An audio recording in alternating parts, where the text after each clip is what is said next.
Hi everyone. నవరాత్రిలో భాగంగా మూడవ రోజు అయిన అన్నపూర్ణాదేవి అమ్మవారి కోసం నేను దద్దోజనంని నైవేద్యంగా నివేదించాను. దానికోసం ముందుగా బియ్యంని బాగా కడుక్కొని పక్కన పెట్టుకోవాలి. ఒక గ్లాస్ బియ్యంకి 2 గ్లాసుల నీళ్ళు మామూలుగా పోస్తాం కదా, దీనికోసం ఇంకొక గ్లాస్ ఎక్కువ పోసుకోవాలి. అలాగే ఆ బియ్యాన్ని కొద్దిసేపు నాననిచ్చి కుక్కర్లో వేసుకొని ఒక 2 విజిల్స్ ఉడకపెడితే మనకు అన్నం రెడీ అయిపోతుంది. ఇప్పుడు మనము ఒక కడాయి తీసుకొని అందులో నెయ్యి వేసుకొని జీడిపప్పుని చిన్న చిన్న ముక్కలుగా కట్ చేసి వేసుకొని అవి గోల్డెన్ బ్రౌన్ వచ్చే వరకు వేయించుకోవాలి.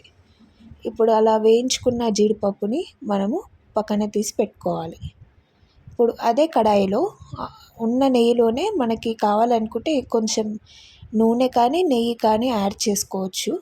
అందులో పోపు కోసం ఆవాలు, జీలకర్ర, కొంచెం శనగపప్పు, అలాగే మినప్పప్పును కూడా వేసుకొని ఈ పప్పులు అనేవి బాగా ఫ్రై అయ్యే వరకు కలుపుతూ ఉండాలి. ఇప్పుడు మనం ఇందులోకి సన్నగా తరిగి పెట్టుకున్న పచ్చిమిర్చి ముక్కలను వేసుకోవాలి. అలాగే కడిగి పెట్టుకున్న కరివేపాకును, అలాగే పొట్టు తీసి చిన్న చిన్న ముక్కలుగా కట్ చేసి పెట్టుకున్న అల్లం ముక్కలను కూడా వేసుకోవాలి. ఇవన్నీ బాగా ఫ్రై అయ్యే వరకు కలుపుకోవాలి. ఇందులోనే ఇప్పుడు మిరియాలు కూడా వేసుకుందాము. అలాగే చిన్న చిన్న ముక్కలుగా చేసుకున్న ఎండుమిర్చిని కూడా వేసుకున్నాను. ఇప్పుడు ఆ పోపుని చల్లారనివ్వాలి.